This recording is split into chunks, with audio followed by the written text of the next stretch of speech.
In this video, we will show you how to replace your fuel cap on this Ford Fusion. This will be located behind your fuel door. Let's get into it.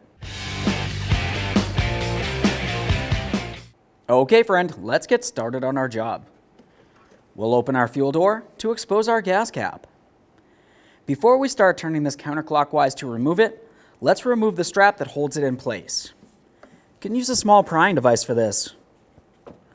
Just pop that out of there. Quick inspection. Take hold of your fuel cap, turn it counterclockwise to remove it. There it is, friend. Let's just give this area a quick inspection, and now we can prepare for the installation of our fuel cap. Now to install this fuel cap, we'll put it in place and turn it clockwise until it clicks. Tighten it until you hear a click. Once you've heard that, continue on to resecuring the strap. We'll place that into the hole, press it in as far as possible, make sure it's nice and secure. After that, go ahead and close the lid. Take your vehicle for a road test. Thanks for watching. When only the best will do, demand TRQ. The only company that lets you view before you do. TRQ is committed to offering the highest quality aftermarket auto parts that are engineered for peace of mind.